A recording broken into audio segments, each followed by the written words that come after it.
wa Abi Hanifah al-Imam wa Malik wa Syafi'i wa Ahmad al-Mutamanni'in, yakni merujuk kepada para a'immah yang menjadi masyayikh dan sanad dalam tariqah al-Ba'alawi adalah merujuk kepada imam-imam yang empat.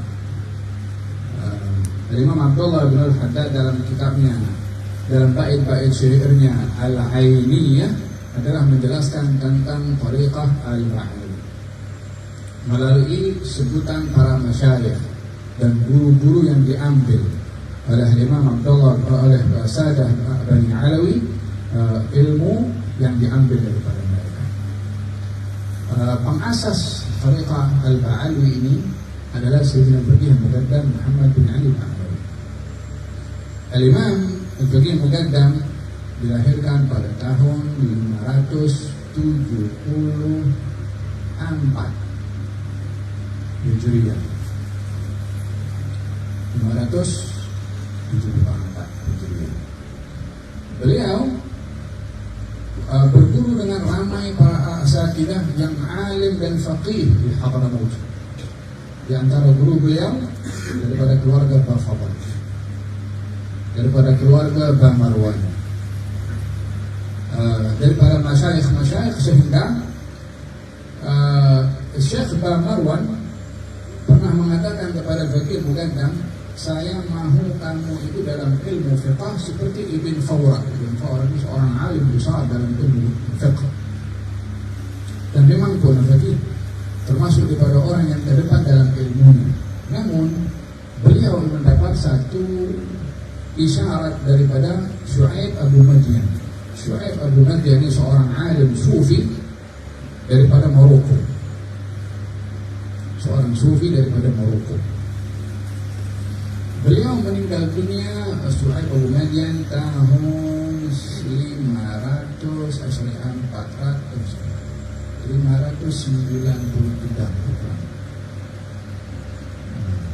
Walhasil di usia Al-Faqih Muqaddam 20 tahun, usia 20 tahun waktu itu, mendapat isyarat atau mendapat hantaran daripada Syu'aib Abu Madyan.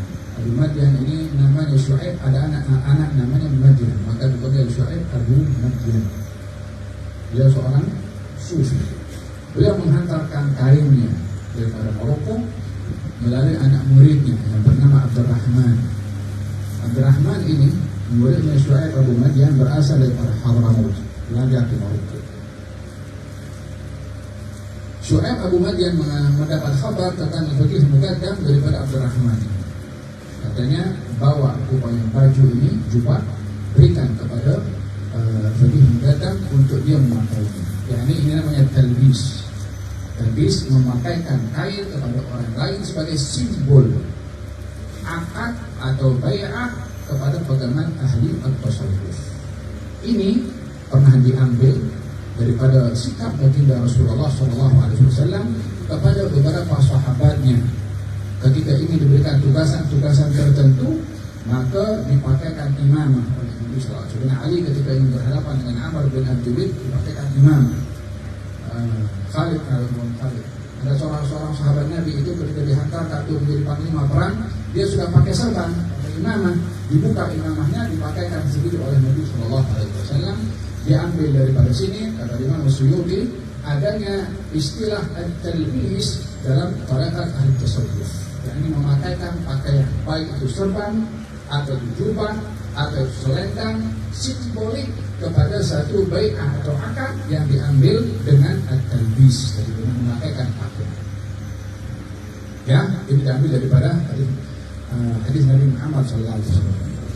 Syu'aib Abu Madyan ini menghantarkan pakaiannya melalui Abdurrahman dan dipesankan, Abdurrahman, kamu akan bawa ini pakaian dan kamu tak akan sampai ke Hadramaut, melainkan kamu di perjalanan akan meninggal dunia nanti. Sudah beritahu dia akan wafat. Pesankan kepada orang lain untuk membawa pakaian ini, memberikan kepada Beliau Muqaddam di Hadramaut. Maka Abdurrahman daripada Maroko pergi ke Mekah, di Mekah meninggal dunia, maka diserahkan kepada seorang sebelum dia wafat untuk dibawa pergi ke Hadramaut daripada seorang Maroko juga. Sampai di Hadramaut jumpa dengan Al-Faqih Muqaddam dan juga kepada Sa'id bin Isa Al-Amudi. dua orang ini yang menjadi amanah daripada Syuaib Abu Madian untuk diserahkan pakaian itu kepada kedua-duanya sebagai simbol mengambil janji dan bai'ah, bertukar daripada keadaan perjalanan kepada Allah Subhanahu wa taala dengan tarekat ahli at-tasawuf. Maka setelah diterima oleh beliau Muqaddam, dipakai, maka ditinggalkan segala kesibukan yang sebelumnya lebih banyak kepada berdialog, berdebat tentang masalah fiqh dan seterusnya, lebih kepada tarekat at-tasawuf, tidak mau membawa senjata, tidak keras kepada orang. Dahulu beliau Muqaddam kalaupun belajar dia punya pedang di bawah kakinya. Karena situasi waktu itu situasi yang tidak aman, jadi kemana-mana bawa pedang. Ketika terima pakaian itu daripada Syuaib Abu Madian, maka dipecahkan pedangnya, dipatahkan pedangnya, dan hingga hari ini kalau orang pergi ke Hadramaut, pergi ke Gaidun tempat keluarga Al-Amudi yang menyimpan peninggalan Al-Faqih Muqaddam sampai hari ini, tongkatnya dan beberapa peninggalan pakaian Al-Faqih Muqaddam masih dipegang oleh keluarga Syahid bin Isa Al-Amudi sampai hari ini. Itu di atas kuburnya Syahid bin Isa Al-Amudi ada potongan pedangnya Al-Faqih Muqaddam diletakkan di situ sebagai simbol manhaj Tariqah Al-Ba'alwi adalah tidak menggunakan kekerasan, tidak melakukan perlawanan dalam bentuk pemberontakan, tidak mengajak orang untuk berlawan dengan kekuatan, tapi dengan menggunakan Saiful Qudrah, dengan pedang kekuatan, maksudnya pedang spiritual, dengan dakwah dan juga husnul bayan. Itu yang menjadi pegangan kepada Al-Faqih Muqaddam ketika mengasaskan Tariqah Al-Ba'alwi, tidak menggunakan kekerasan. Jadi sanadnya Tariqah Ba'alwi ada beberapa sanad. Yang pertama daripada ayah-ayahnya Al-Faqih Muqaddam ke atas. Yang kedua daripada Syuaib Abu Madian yang nasabnya yang silsilah sanadnya kembali juga kepada Sayyidina Ali bin Abi Thalib. Demikian sanad Tariqah Ba'alwi yang diambil oleh para sahabatnya Al-Ba'alwi. Dalam ilmu fiqh rujukan daripada Tariqah Al-Ba'alwi, walaupun pegangan madhabnya itu dalam madhab Syafi'i, akan tetapi mereka juga mengiktiraf, mengakui madhab-madhab yang lain seperti madhab Imam Abu Hanifah An-Nu'man wa Abu Hanifah Al-Imam. Abu Hanifah ini nama sebenarnya adalah An-Nu'man bin Thabit. Nu'man bin Thabit. Abu Hanifah ini tabi'in, seorang yang hidup di zaman berjumpa dengan sahabat tapi tak jumpa dengan Nabi. Yang berjumpa dengan sahabat namanya tabi'in, yang jumpa dengan Nabi namanya sahabat. Abu Hanifah berjumpa dengan Anas bin Malik, maka dia berjumpa dengan sahabat. Ayahnya yang bernama Thabit pernah didoakan oleh Sayyidina Ali bin Abi Thalib agar supaya mendapatkan zuriyah yang baik. Jadi Thabit didoakan oleh Sayyidina Ali untuk mendapatkan zuriyah yang baik. Lahirlah anak yang bernama Abu Hanifah An-Nu'man. Jadi Abu Hanifah berkat doanya Sayyidina Ali kepada ayahnya Abu Hanifah. Belajar dengan Imam Ja'far As-Shadiq. Katanya laula sanatan la halakan Nu'man. Kalau bukan karena 2 tahun belajar dengan As-Shadiq, maka Nu'man akan binasa. Makanya gurunya Imam Abu Hanifah adalah Imam Ja'far As-Shadiq.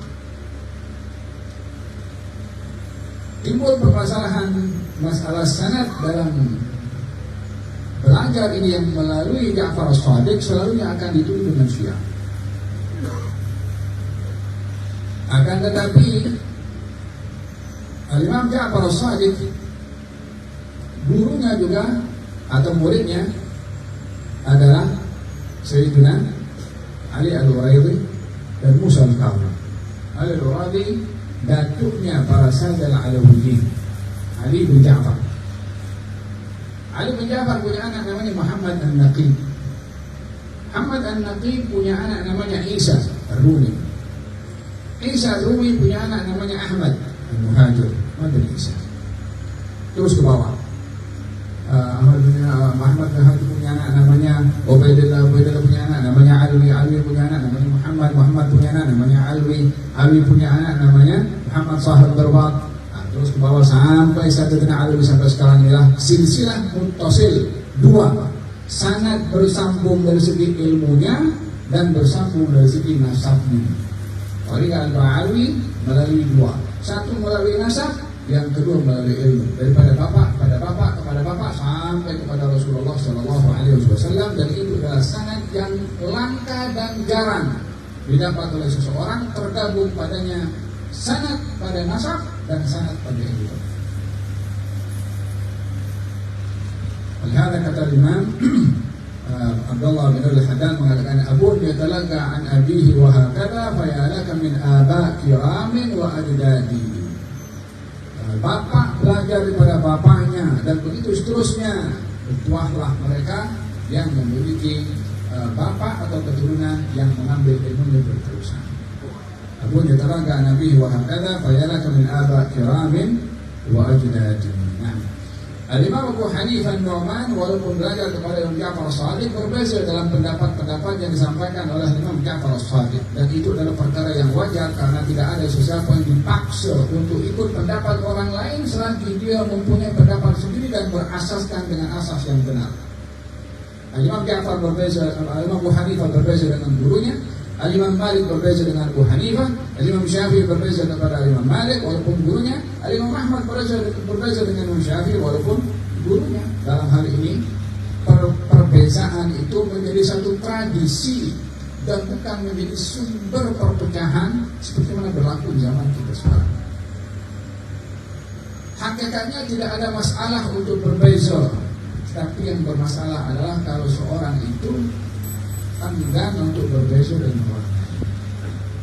Sahabat Nabi berbeza, dalam pelantikan khalifah ada berbeza, dalam masalah hukum hakam berbeza. Siti Aisyah berbeza dengan Abu Hurairah, Abu Hurairah berbeza dengan Abdullah bin Umar. Dalam hal ini perbezaan adalah menjadi satu ruang medan yang terbuka bagi seorang untuk menggunakan akalnya untuk berpikir. Al-Imam Abu Hanifah An-Nu'man di masa kecilnya beliau berasal daripada keluarga yang berada, keluarga yang kaya, dan dia hidup di zaman di era waktu itu yang banyak perbezaan-perbezaan. Ada Syiah, ada Mu'tazilah, ada waktu Qadariyah pun ada. Jadi waktu itu Imam Abu Hanifah hidup di zaman yang dikelilingi dengan banyak kelompok-kelompok dan kuat-kuat pemikiran yang berbagai. Itulah yang menjadi sebab beliau terjun dalam bidang ilmu untuk mengetahui mana yang hak dan mana yang batil. Beliau termasuk daripada orang yang memihak kepada Zaid ibn Ali dalam perlawanan memberontak kepada khalifah daripada Bani Umayyah waktu itu. Dan beliau dihukum, dua kali berperang, zaman Bani Umayyah dan zaman Bani Abbasiyah. Zaman Bani Abbasiyah dihukum sampai beliau mati dalam keadaan sujud di penjara. Terasa ajal akan tiba, beliau sujud, dan disitulah beliau meninggal di penjara dalam keadaan sujud. Dan hingga hari ini kuburnya makmur dengan ziarah orang-orang ziarah. Dikenali dengan Al-Imam Al-A'zam. Al-Imam Al-A'zam. Kata Imam Syafi'i mengatakan, barang siapa orang yang ingin mengetahui ilmu fiqh, maka hendaklah merujuk kepada kitabnya Al-Imam Abu Hanifah. Walaupun Syafi'i berbeza dengan Abu Hanifah.